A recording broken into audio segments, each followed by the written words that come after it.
que es Paula Rial. Gracias, Paula, por estar con nosotros nuevamente. Ya estuviste en la mesa redonda, ahora nos vas a deleitar con esta charla. Quiero decir que Paula es arquitecta, graduada en Universidad Hort Uruguay.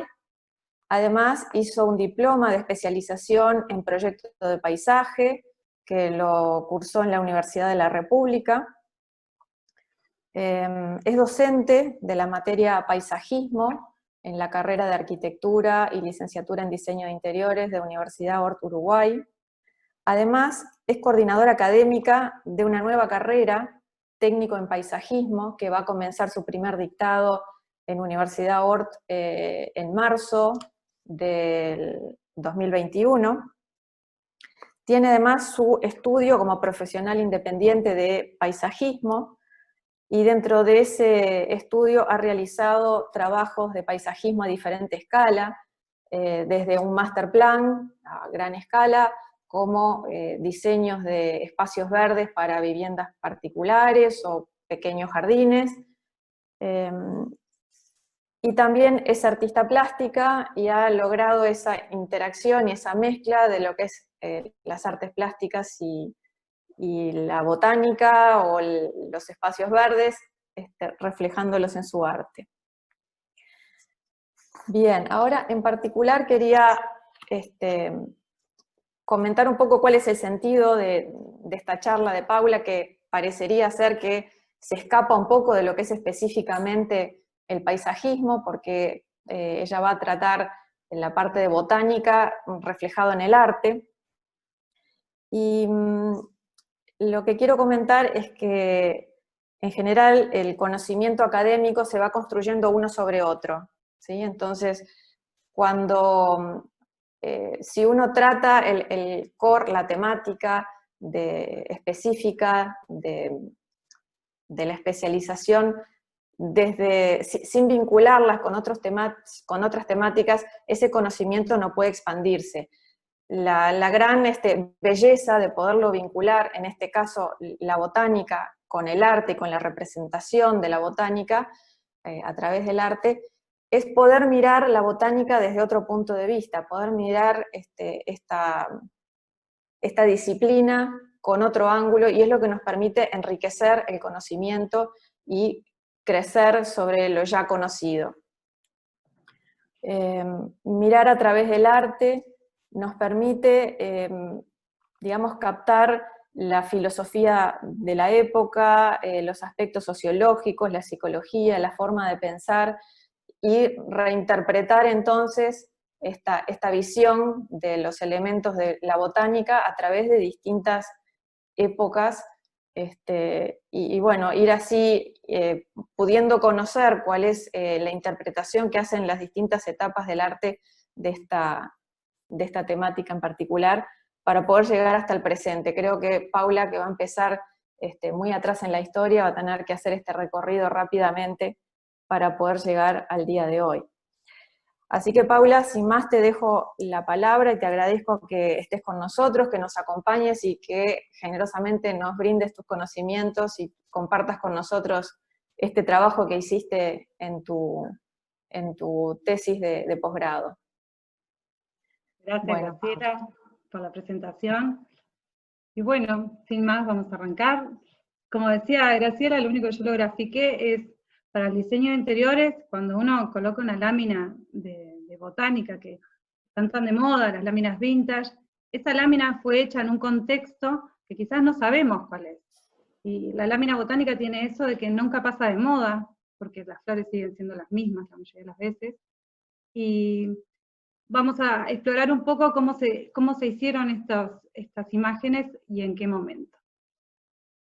Esto es parte de mi tesis, como decía Graciela, del diploma de especialización en proyecto de paisaje de la UDELAR, que no fue fácil, no fue lineal encontrar mi tema de tesis, por mis gustos y por lo que me dijo una vez un profesor, que me dijo, tu tesis te define, elegí bien lo que vas a hacer, porque eso va a ser lo que vos vayas a seguir creciendo en eso.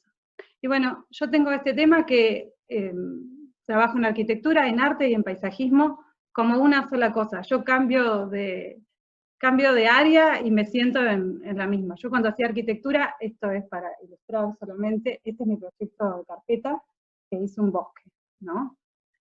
Cuando me recibí de arquitecta, nunca me gustó trabajar en arquitectura como arquitecta, no encontraba mi camino, pero encontré la Fundación de Arte Contemporáneo, el FAC, donde López Laje, que está acá con nosotros, que accedió a ser el tutor de mi tesis también, y él era mi tutor cuando hicimos estos cuadros que en realidad no son cuadros, son empapelados, basados en dibujos de William Morris. Y esto derivó en instalaciones que fuimos haciendo con esos empapelados, y derivó en que terminé haciendo esta tesis, me empecé a enganchar con el paisajismo, y estas son obras mías de paisajismo donde las flores tienen el primer lugar, ¿no? Y hoy en día soy docente de la Universidad Dort, y también mezclo estos conocimientos como una cosa sola. La tesis, en realidad, este no fue mi primer interés. Lo primero que dije yo fue, se voy a hacer el paisaje a través del arte en el Uruguay. Y cuando empecé a averiguar ya existía este libro, y dije, bueno, ¿qué hago? Este libro termina en los años 60. Hago del 60 hasta la actualidad y me centro en el arte contemporáneo. Pero ahí me encontré con que no había tanta representación del paisaje en el arte contemporáneo, sino que como el arte contemporáneo tiende a la abstracción, me encontré con esta serie de fotos de Federico Rubio, que enganché y dije, mirá, por este lado, la botánica, en cambio, sí puedo estudiar cómo se hacen los dibujos botánicos, cuál es la diferencia entre un dibujo de arte floral y una lámina botánica, y empecé a entrar en este tema, y también descubrí a Pedro Craco, que ya lo conocía por su libro de Flora Indígena del Uruguay, pero dije, bueno, tenemos estos exponentes que son conocidos en nuestro área, pero ¿cómo se insertan en el mundo, ¿no? ¿Cómo funciona el arte botánico y el arte floral de otras formas? Y esto, o sea, esto es gracias a Fernando López Laje, que es quien me guió en este camino, me dio una cantidad de información, y la verdad, esta tesis existe gracias a él. Dentro de la facultad tuve problemas porque dije, bueno, pero no estás hablando de paisajismo. Bueno, pero al final fue una de las tesis más requeridas, he hablado en la radio de esta tesis, me han hecho entrevistas, o sea, hay que seguir lo que a uno le gusta, que de una manera se va acomodando. Y bueno, y estas son las áreas que empecemos a investigar. ¿Cómo es el arte botánico? Es un medio de identificación de especies solamente, ¿no? El arte botánico dibuja el arquetipo, o sea, dibuja el ideal de esa planta. A veces hasta inventa un poco, porque puede dibujar el pimpollo, la flor abierta y el fruto, cosas que normalmente en la vida real no estarían, o sea, no es tan lineal, dibujo exacto lo que veo, sino también armo de alguna manera. En cambio, el arte floral, los artistas lo hacen como un objeto decorativo. También está el tema que el arte botánico es un objeto decorativo también, y cuando el arte floral es tan fidedigno que podría trabajar como botánico. En el arte también uno trata de generar una emoción, ¿no? Que en el arte botánico no. El arte botánico es más atado a la ciencia. Bueno, y esto fue evolucionando gracias a la tecnología, desde la invención de la imprenta, la fotografía, la informática. Y bueno, y la ciencia no solo trata de las plantas, de la botánica, sino que hay también otros temas como la ecología y la extinción de las especies, el ADN, la matemática, el pi, cuál es el código de la belleza. Todo eso son temas que se tratan en esto. Y esta es una frase que siempre me encantó, de Ruskin: si sabes dibujar una hoja, sabes dibujar el mundo. Y va a tener mucho más sentido cuando tratemos de los últimos pintores contemporáneos, como pintores como Mondrian dibujaron flores y buscaron ese código, y mirando la naturaleza encontramos la belleza. Yo les cuento que vamos a empezar de Egipto, pero no se asusten porque voy a ir rapidísimo, hasta llegar al Renacimiento y en la época de oro. Esto es solo a título indicativo. Esta es la primera vez que se tenemos de que se documentó una planta de alguna manera, esto es en el templo de Tutmosis, y esto lo que muestra es que fueron a Siria y volvieron con plantas y las dibujaron. Y lo mejor es que son reconocibles. Encontramos dentro de ahí cómo verlas. Ellos son, dentro de Grecia, tenemos a Aristóteles, y a Teofrasto, y a Crategos, que Crategos fue el que le dibujó a Teofrastos, o sea, es el primer ilustrador botánico que tenemos idea. Ellos hicieron este código, el Historium Plantarum, que no sobreviven, pero hay cuentos de cómo era. Bueno, empiezan con los códigos, que por qué hacemos nosotros códigos, por qué trataban de hacer esto. El tema era las plantas o nos sirven para comer, o pueden ser plantas venenosas, entonces empezamos a separar, hay que reconocer las plantas para saber para cuáles son sus usos. Y luego estos fueron copiando los primeros códigos, y por los copistas a la Edad Media, entonces lo que pasó fue que de tanto copiar y copiar se fueron desdibujando, ya no respondían directamente al original, sino que se iban perdiendo la base y ya no eran tan reconocibles. También en esta época empiezan a haber los iluminadores de manuscritos, que ellos empiezan a volver a la naturaleza, a fijarse directamente en la naturaleza, no a los libros antiguos, y esto se trata de iluminar, o sea, alrededor de los escritos, dibujar y adornarlos.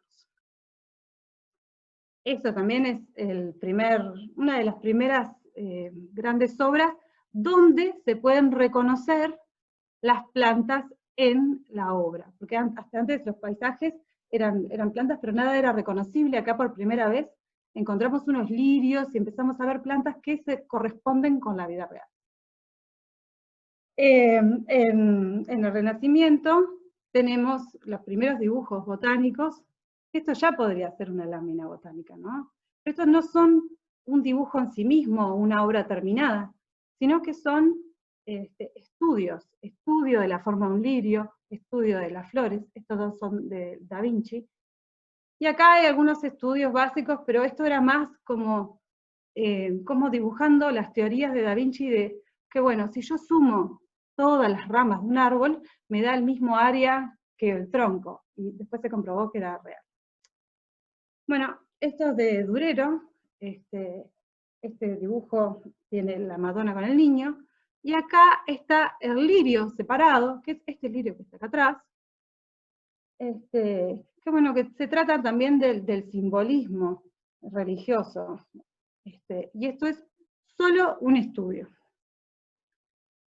Y acá está esta obra de Durero también, que es la Gran Mata de Hierbas. Esta es una obra que fue bastante rompedora, porque son unos yuyos, básicamente son yuyos, y son los yuyos que los podemos reconocer también, entre ellos está el diente de león, como algo totalmente trivial se vuelve algo importante. Y bueno, después vino la imprenta, y la imprenta fue el gran cambio tecnológico que hizo que también cambiara la forma de dibujar las flores, la xilografía. Entonces se armaban los bordes, y luego se pintaban a mano. El tipo móvil desde la Biblia de Gutenberg cambió todo el sistema, y estos libros son los incunables, y existen los incunables de botánica. Dentro de ellos hay varios, de Otto Brunnerfeld, de Fuchs, todos los herbarios, que van mostrando ya con mucha más rigurosidad la forma de la hoja, y no solo la forma, sino cómo es la raíz, cómo es la parte aérea. También hablando de eso, ¿no? Dibujamos todos los estadios de la planta en la misma hoja, pero ya con mucha más rigurosidad. Esto es solo la parte de detrás, así se dibujaban ellos. Son los dibujantes botánicos de la época. También empiezan a aparecer en Europa comienza una manía y una moda por las flores. Entonces eso generó la creación de florilegios, que eran compendios, libros solamente de flores. Y la diferencia con los que veíamos anteriores era que era muchísimo más grande la flor y mucho más chico el texto. O sea, se trataba sobre ellas más que nada. Y también seguimos con las iluminaciones. Este es los primeros florilegios. Miren lo que es lo que eran antes y lo que es ahora el tema del dibujo alrededor. Este es otro florilegio de Pierre Ballet. Bueno, y este es uno de los primeros muestras de naturaleza muerta. Este se llama Bruegel el Viejo, y él creaba estas naturalezas muertas de tal manera que eran irreales, o sea, no podían estar en la vida real, porque estaban flores que florecían en distinta época del año, y él armaba estas invenciones de naturalezas muertas ideales, con cómo él se los imaginaba si juntáramos flores a lo largo del año. Bueno, los Medici patrocinaron a varios dibujantes botánicos, entre ellos Jacopo Ligozzi y Giovanna Garzoni. Hay que decir también que en el arte botánico nunca hubo eso, por lo menos hay muchos referentes mujeres en el arte botánico que quizás los artistas plásticos no se representa también. O sea, el arte floral siempre estuvo ligado tanto a los hombres como a las mujeres, indistintamente desde el principio. Este es Jacopo Ligozzi y Giovanna Garzoni, y bueno, ellos fueron patrocinados, como dije, por los Medici, para armar sus colecciones. Bueno, este es el Hortus Ateniensis. Lo que hizo acá Basilius Bessler fue ilustrar las flores de un jardín, y eso se va a repetir a lo largo de la historia. Varios de estos compendios tratan del estudio de un jardín, ya sea de un jardín real o un jardín de alguien del clero, como armando los compendios de qué es lo que hay en cada uno. Y acá ahora volvemos a Caravaggio, que también acá hacemos como, volvemos a las naturalezas muertas. ¿Cuál es esta naturaleza muerta que también fue tan disruptiva?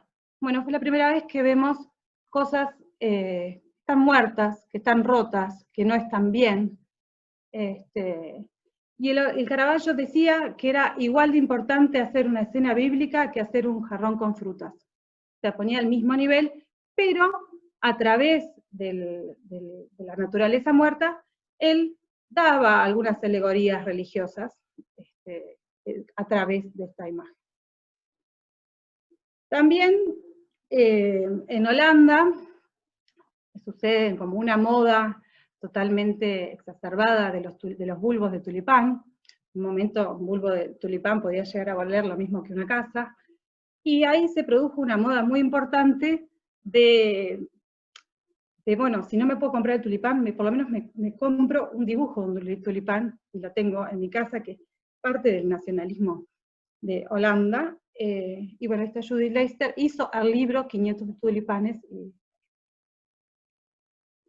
Bueno, y este es otro Hortus Floridus, se llama otro libro, que es de Crispin van der Passe. Lo importante de aquí, lo que vemos, que no vemos solo el bulbo creciendo, sino que empezamos a ver cómo crecen desde el suelo. ¿Cuál es su área, cuál es su ecología, qué animales están asociados, ¿no? No es solo la imagen sola de la planta, sino la planta en su contexto en las distintas fases. Cuando sale, cuando se crece, cuando abre. Acá está solo tirado. Y bueno, acá tenemos otro tipo de imagen, que esto ya es, se empiezan a vender las flores y las plantas, y se empiezan a crear distintos como catálogos.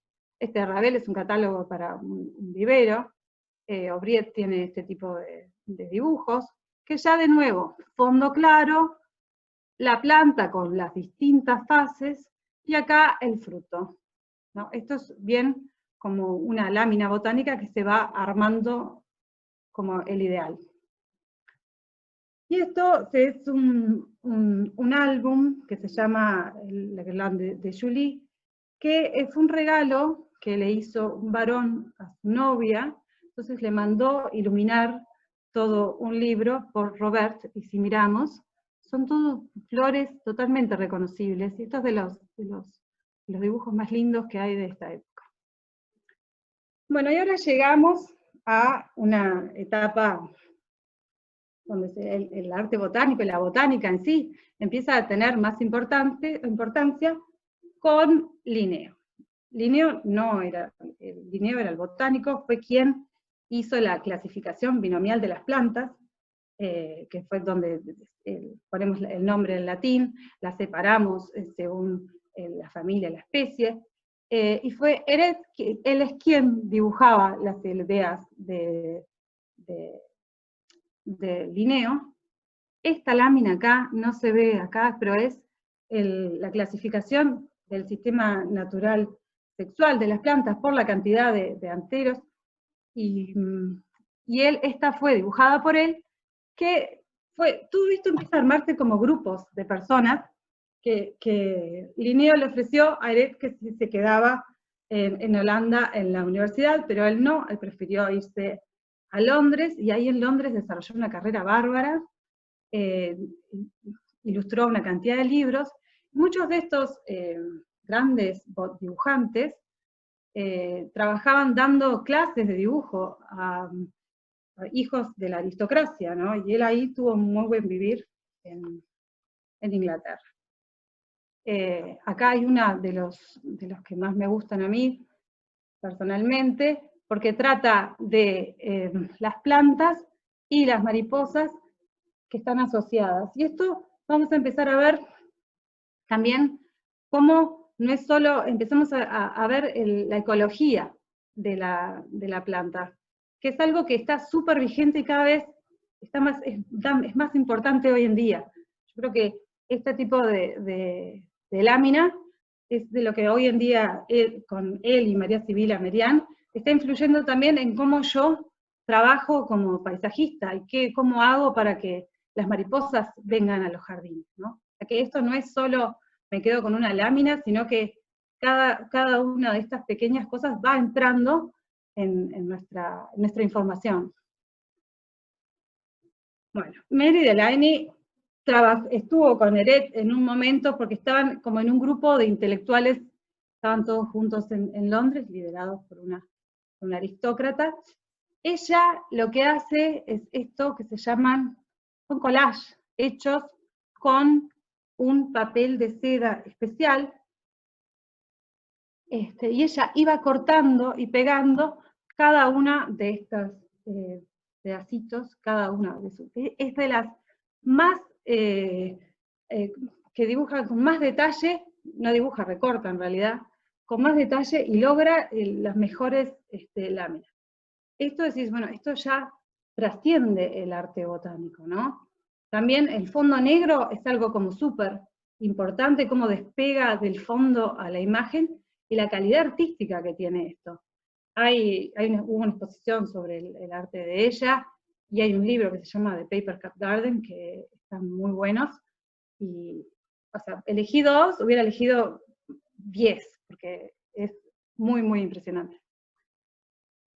Y siguiendo con las mujeres, María Sibila Merian ella lo que hacía al principio, dibujaba y tenía impreso un libro sobre dibujos florales para bordados, ¿no? O sea, ella se especializaba en dibujos, en hacer dibujos para después bordarlos en la ropa.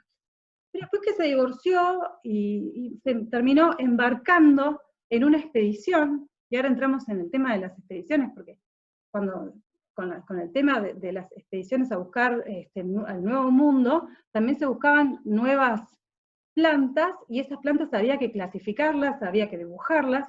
Entonces empieza a haber un grupo de personas que eran los dibujantes botánicos, que iban a los barcos, que no estaban ni en el nivel ni de un marinero, ni de un científico. Quedaban como en el medio, y recibían una paga por ir, recolectar, dibujar y volver. Era un nuevo tipo de trabajo. Y así María Sibila se fue a Surinam y hizo estos hermosos dibujos de la flora de Surinam, en la cual retrató la metamorfosis en todos sus momentos, y fue la primera que descubrió esto. O sea, María Sibila Merian es de las científicas, o sea, más importantes, y sus cuadros, sus dibujos son impresionantes. Y bueno, y acá pasamos a los hermanos Bauer, que estos son de los pesos pesados del arte botánico. Son Franz y Ferdinand Bauer, que ellos eran hijos del pintor de la corte de Liechtenstein, que terminan siendo los pintores oficiales de Viena, y de una manera conocen a Joseph Banks, que era el director del Kew Gardens en Londres, que estaba justo en su momento de recibir la cantidad de muestras de plantas de todo el mundo, y bueno, él se fue para Londres, se fueron los dos de viaje, él se quedó en Londres, y también trabajó como profesor de dibujo de la aristocracia, terminó siendo el pintor de su majestad, y está en Kew Gardens enterrado como el gran dibujante de la corona. Su hermano, Ferdinand, hizo todo lo contrario. En vez de encontrar un lugar, se dedicó a las exploraciones botánicas, y así fue, primero se embarcó y se fue a Grecia, después se fue a Australia, y tenía esto, que esto me parece genial, tenía armado un cuadro de colores para cuando dibujaba el natural, cuando estaba, entonces armaba y hacía como un pintar por colores, por número, para poder terminarlos cuando llegaba a su casa, porque esto había que hacer muy rápido para poder dibujar. Y bueno, y acá llegamos a la Redoute, que es el gran, para mí, ¿no? Y es de los más reconocidos, como el gran pintor de flores. En realidad no empezó pintando tantas flores, sino empezó pintando todo lo que son suculentas, ¿no? Los dibujos de suculentas de Redoute son impresionantes. Y bueno, haciendo la corta, él dibujaba en el jardín botánico, lo vieron dibujar, terminó haciendo una carrera de esto, y su punto más importante fue cuando quedó como pintor de Josefina, la esposa de Napoleón, en su jardín de Belmesón, que ella quería tener todas las plantas raras de todo el mundo, y él era el encargado de dibujarlas. Entre sus grandes colecciones está la de rosas y las de las lilas, ¿verdad? Cualquiera de estos cuadros tienen total vigencia hoy en día. Él hizo unos cambios importantes. El primero dibujaba como, está por puntitos, entonces se podía reproducir a color, porque esta es como un puntillismo, y también lo que hizo quitó el contorno negro. Algo que hasta el momento era como normal, dibujar el contorneado, él no, él termina así. El detalle de estas flores es impresionante. Y bueno, y acá pasamos a otro tema que también es importante, es las expediciones a América, que es una parte que yo como traté de llevarla y traerla a ver qué había pasado, más que nada en América del Sur, dejar las otras áreas. Obviamente dejé todo Asia, que es otra tesis, ¿no? Yo cuando entré a mirar lo que pasaba en Asia, había pasado todo mucho antes. Bueno, no me voy a meter con esto, voy a seguir con Europa y la conexión con América. Y bueno, esta es una de las primeras expediciones a Venezuela, impactante con la flora tan impactante de Centroamérica.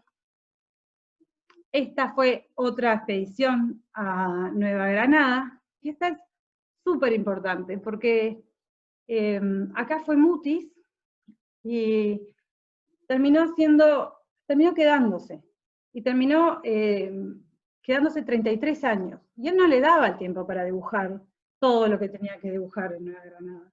Entonces, lo que hizo, armó como un taller escuela, donde entrenó a los indígenas a que lo ayudaran a pintar, y entonces se convirtió en una gran escuela-taller donde clasificaron más de 22.000 plantas. Es una cosa increíble. Todo su trabajo, acá está, es el... No, y ya era también, ya no era solo dibujarla, sino tenía un componente gráfico y artístico mucho más importante. Y bueno, acá hay varios, lo que es de Humboldt es otra de las expediciones. La expedición de Humboldt es súper especial porque se la financió él, era todo un tema, pero bueno, lo que hicieron fueron con él, Humboldt y Bonpland, no solo dibujaron, sino también hacían los herbarios, y fue una cosa así como 60.000 plantas, lo cual dividieron en 3 embarques, y uno de ellos naufragó, ¿no? Entonces, como decís, todo este trabajo, todo este proceso, todo podía desaparecer en una nada. Había problemas con los piratas, había problemas de naufragios. Es una época bastante intensa. Y acá pasamos al siglo XIX, y acá sí, la tecnología empieza a ser súper importante. Las primeras fotografías por proceso negativo de Talbot, de Fox Talbot, son de sus plantas, de sus hojas. Él, aparte de trabajar con la fotografía, también era botánico. En el medio estaba Herschel, que también fue el que hizo la cianotopía.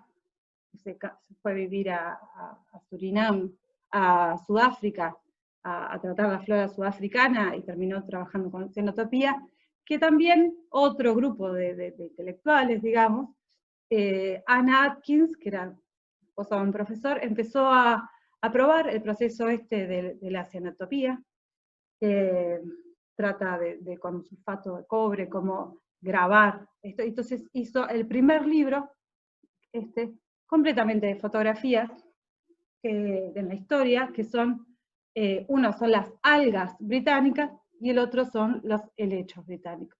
Y si miran el componente estético, también en cómo se arman estas imágenes, trasciende lo que es simplemente una fotografía, por más rudimentaria que sea.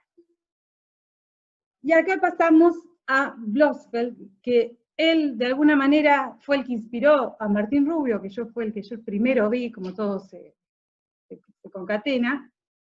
Y Blossfeld hizo una primera exposición de sus fotos de detalles de plantas, que en realidad la invención tecnológica que permitió esto fue el uso del zoom. Él tenía una cámara casera con un zoom que le permitía ampliar 30 veces lo que veía, entonces empezó a mostrar estos detalles. Y él lo mostraba, y en su exposición, que armó una exposición sobre se llamaba Formas Artísticas Naturales, la exposición no la mostraba como algo científico, no como tanto como artístico, en cambio podemos ver el gran componente artístico. Bueno, y acá volvemos a algunos dibujos, o algunas pinturas en este caso, que sí que no, ¿qué es? Es arte floral, es arte botánico, muestro en el detalle, pero en realidad es una naturaleza muerta. Acá en Manet hay como, no sabemos bien, esta capaz que se parece más al arte floral, y esto decís, bueno, este tiene el detalle de unas flores de redoute, y hay como un gris entre las dos cosas. Y acá los impresionistas, empezando por Van Gogh, hacen de la flor la protagonista en varios de sus cuadros. En sus escritos Van Gogh dice que empieza a dibujar esto porque no tenía plata para pagarle un modelo, entonces dice, bueno, estas flores en sí mismo me hacen de modelo igual. ¿Qué vemos en las flores de los girasoles de Van Gogh? Que es una relación con Gauguin que van y vienen. Lo que tiene ¿es arte botánico o no? Pues tenemos un jarrón, pero si sacamos el jarrón, es una flor que está en todos sus estados, está media muerta, está de frente, está de costado. Es un tipo de girasol especial que lo podemos identificar, Entonces, la flor como protagonista con el detalle suficiente para reconocerla, más allá del componente emocional, ¿no?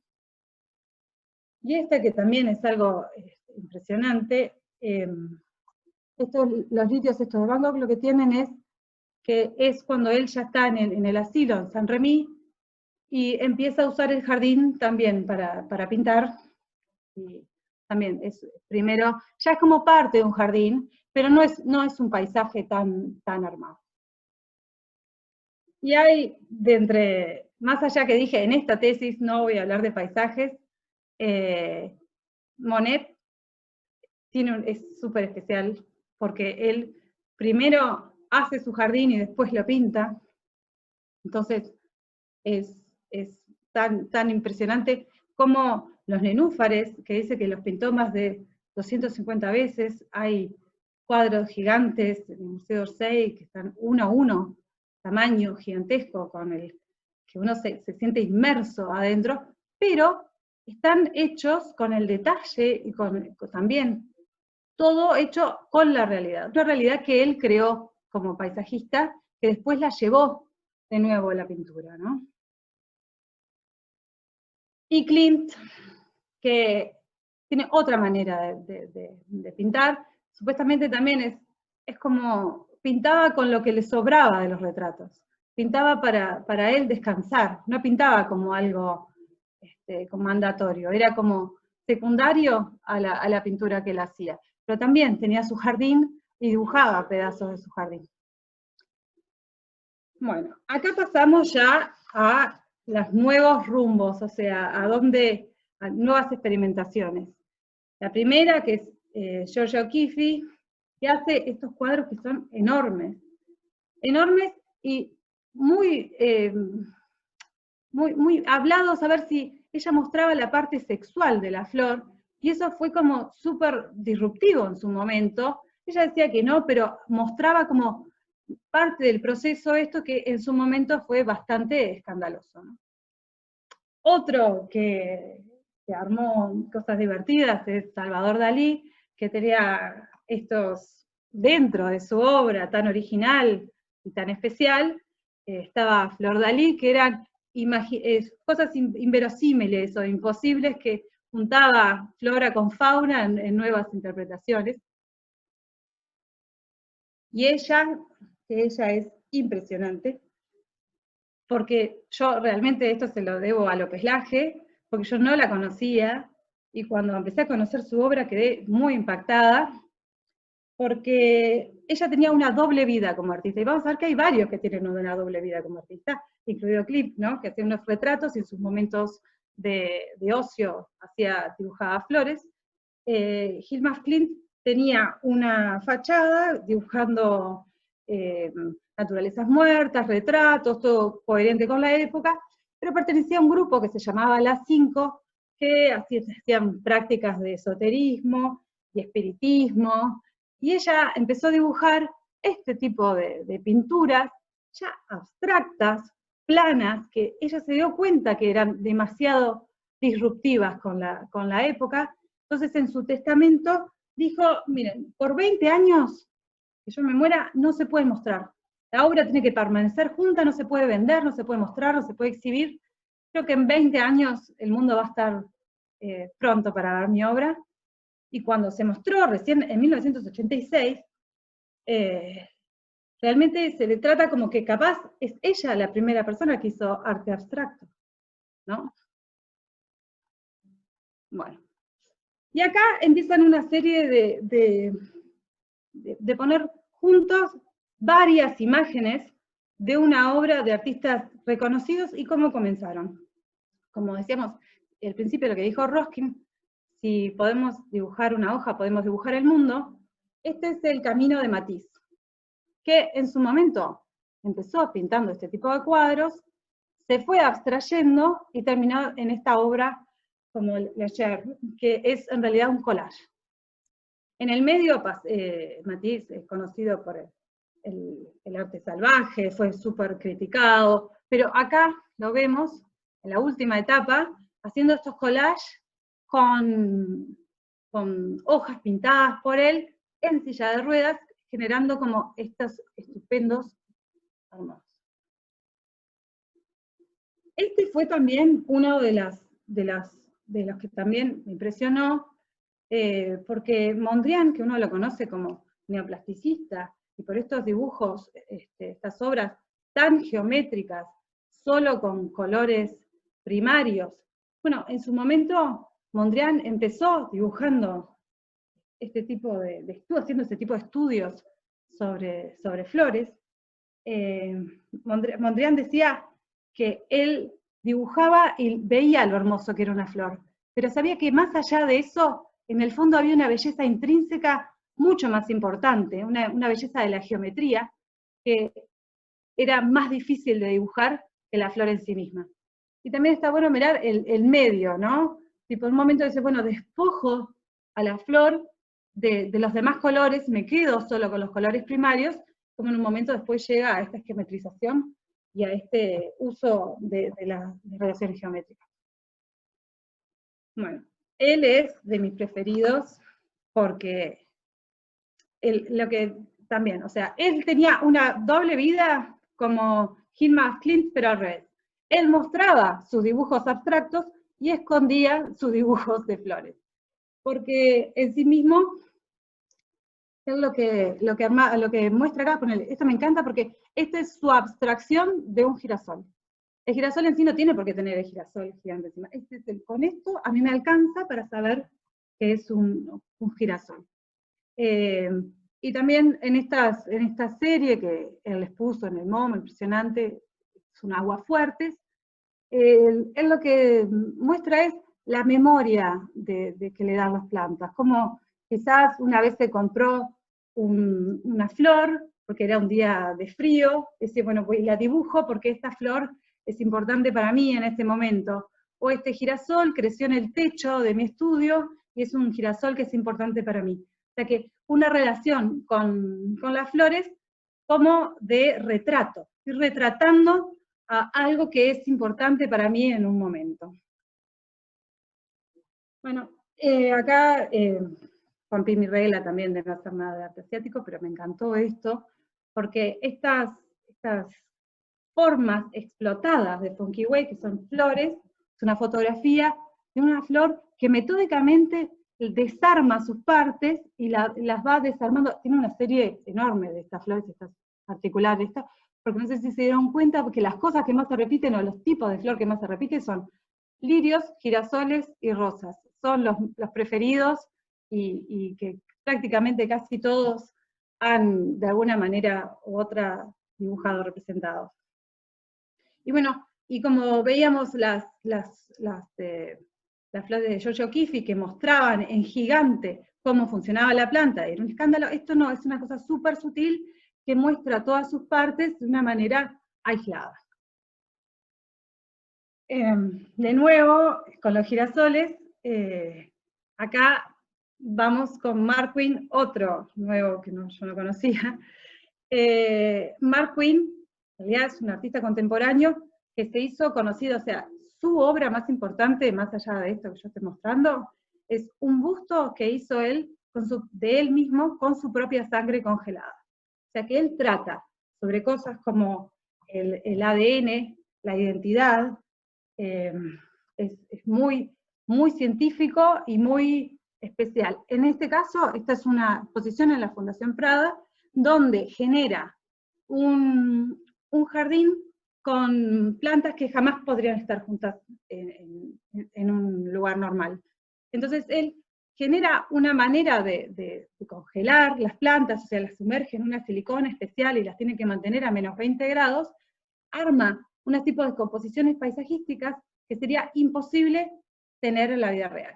Y en estas es igual, arma un arreglo floral, como si fuera una composición de una pintura, y la sumerge en esta silicona. Se le llama las flores vampiro, porque quedan totalmente estáticas en su momento. Si este equilibrio se rompe, se desaparecería, o sea, se empezaría a marchitarse.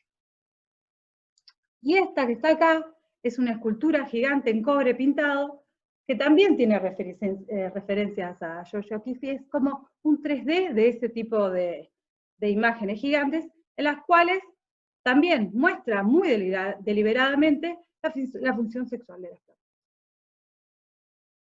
Otro que hace un uso de la tecnología totalmente nuevo es David Hockney, en el cual acá buscamos algunos dibujos anteriores. Esto es unas silografías, unos cuentos de los hermanos Grimm, con los que empezó su carrera.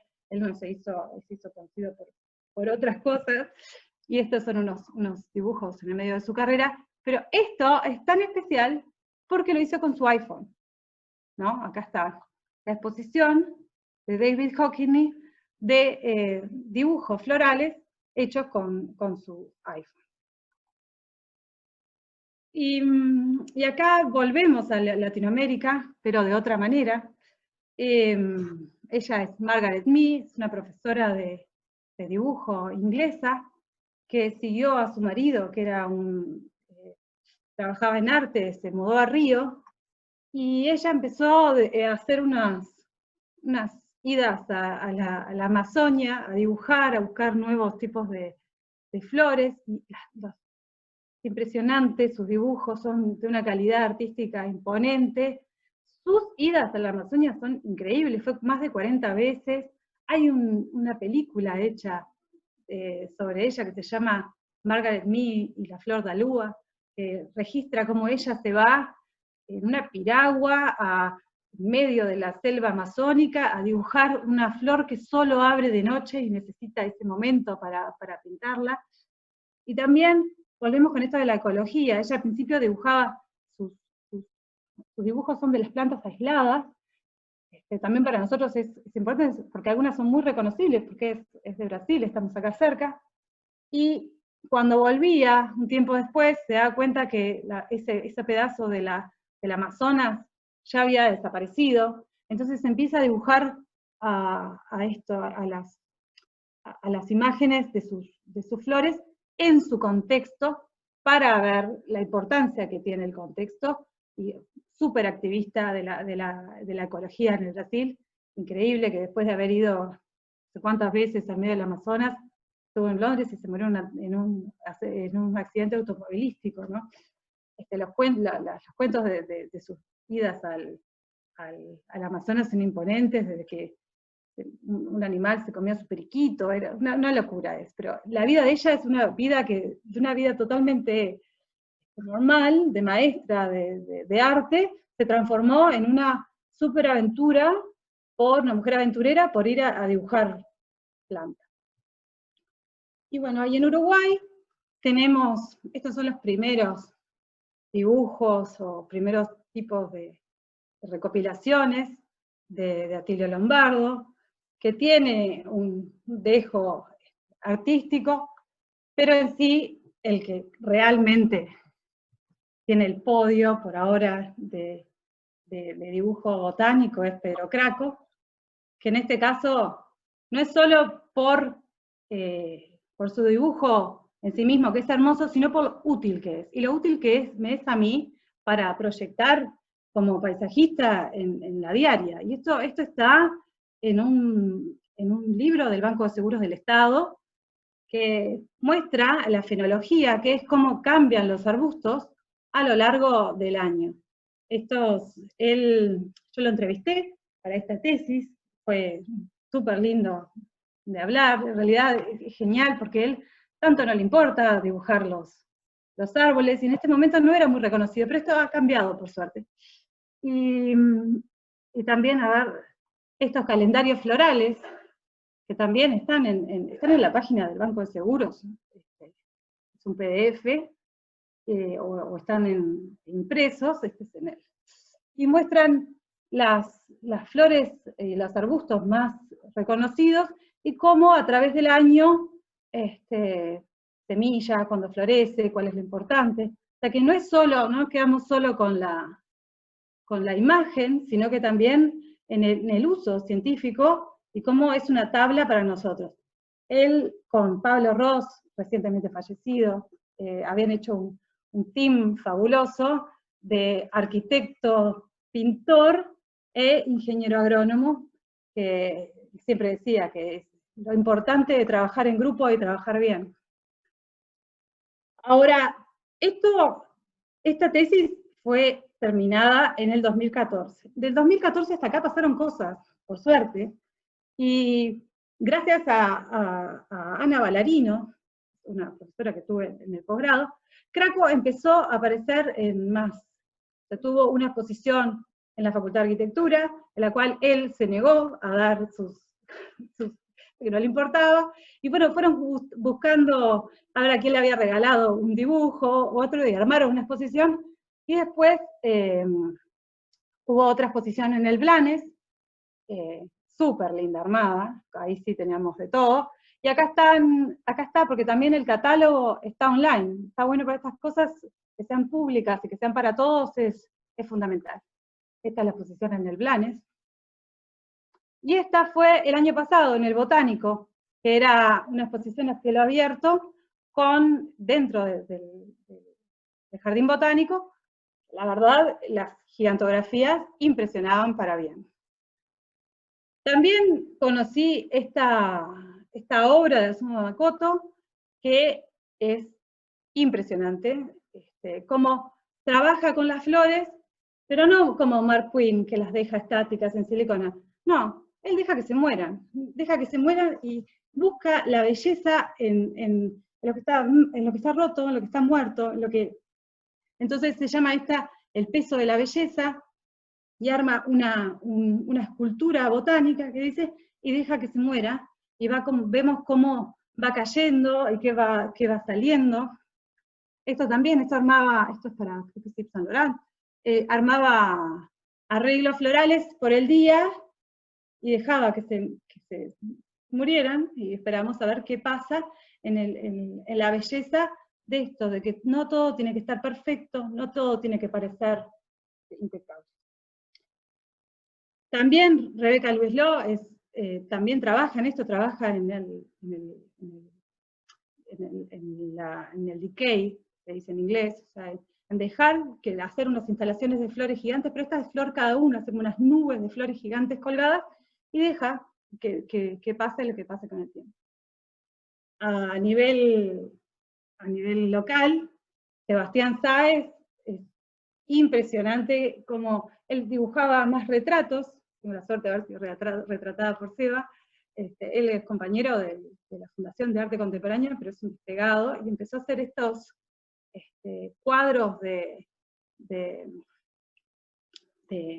esto es, se llama el Paso Carrasco, o empieza a buscar paisajes conocidos con él, y empieza a hacer estas nuevas composiciones de paisajes, pero yo diría que en una forma casi klintiana, ¿no? de pintura.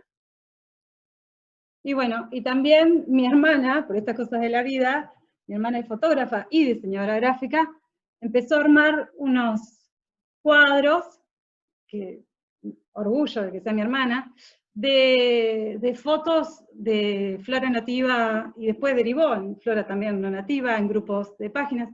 Inés estudiaba en la Escuela de Jardinería, diseñadora gráfica, y arma estos pósters también, pero que a mí me sirven también para clasificar y para ordenar la flora de Uruguay. Bueno, muchas gracias. Si tienen preguntas, los escucho. Espero que les haya gustado.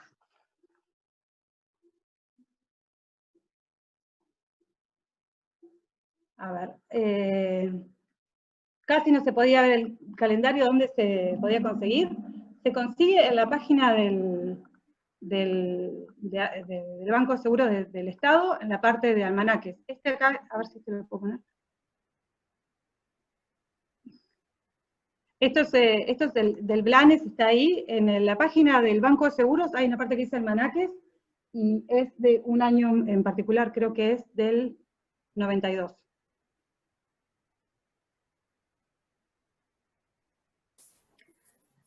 Bueno, Paula, súper interesante.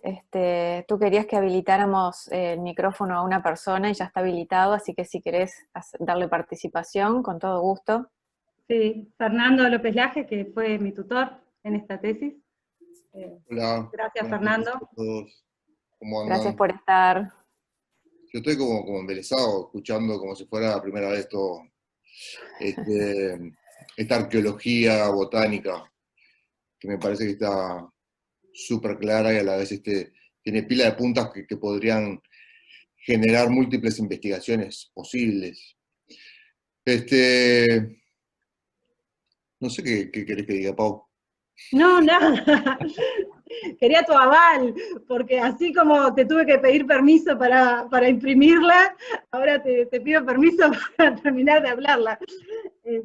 Sí, justamente ahora yo estoy estoy volviendo al tema de las instalaciones botánicas, y también fue bastante influido por este tipo de dibujo, con la combinación con las mariposas, y ahora estoy trabajando con una bióloga, viendo las mariposas de Montevideo y cómo funcionan, pero hay más de un ejemplo. ¿Con qué planta? ¿No? ¿Con qué planta? ¿Cómo son la relación entre mariposas y plantas hospederas?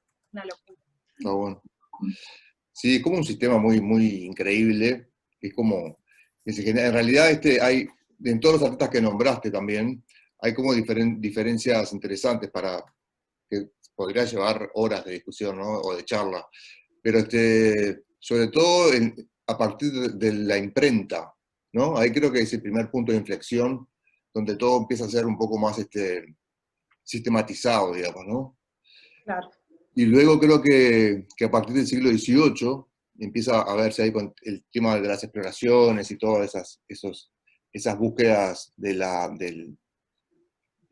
botánica, fitología, y estos ilustradores que realmente eran increíbles, y que obviamente son la arqueología de los artistas que en el siglo XX y el siglo XXI también utilizaron todo esto como material para poder desarrollar su obra, ¿no? Obviamente desde otro lugar, ya específicamente desde el campo del arte y desde la metáfora, que no es lo que hacían estos científicos, digamos, o pseudocientíficos en algunos casos, como decía Paula cuando contaba lo de la, no me acuerdo el nombre, de la que dibujaba que iba en el barco. María Sibila Merian. Exacto. Pero hay como una cosa que se incorpora a partir del arte, digamos, en el siglo XIX, XX y XXI, por supuesto, que tiene que ver con esto de la metáfora. Y se me ocurrió una cosita, y ya termino para dar lugar a otros que hablen, que me parecía re interesante, que es la comparación de el jarrón con girasoles de Van Gogh, ¿no? Que Paula mostró, y el jarrón con girasoles de Mark Quinn, que es ese que está criogenizado adentro de un florero, y siempre me llamó mucho la atención, porque esa criogenización que hace él, que es una tecnología obviamente del siglo XXI,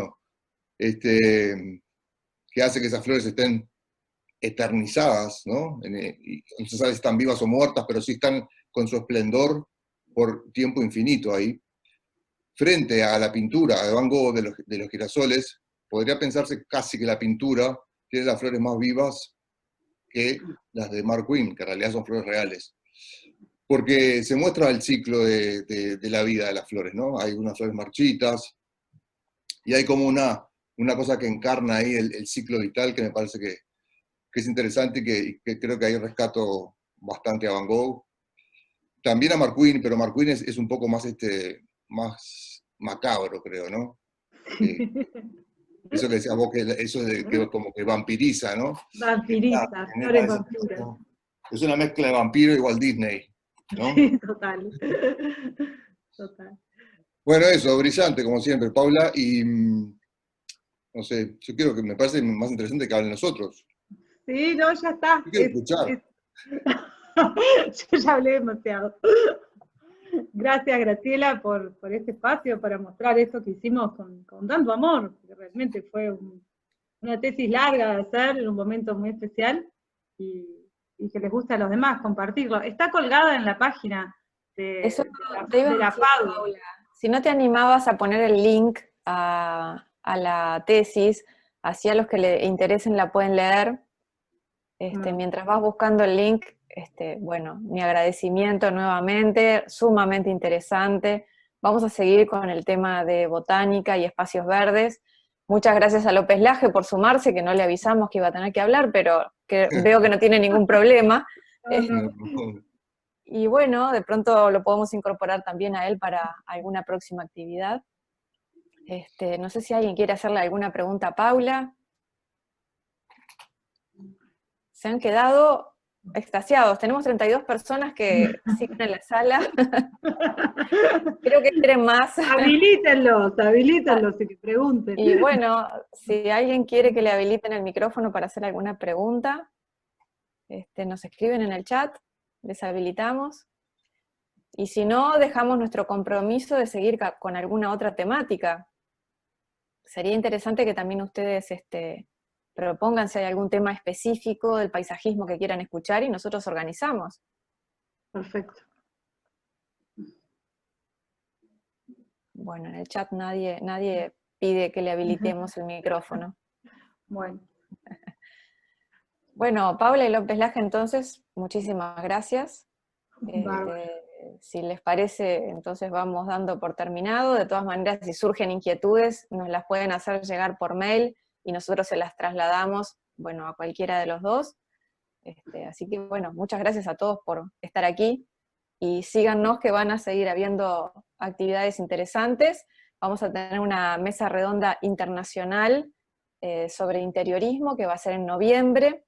Van a participar representantes de Perú, Chile, Brasil, Argentina, Perú, ya dije, y México.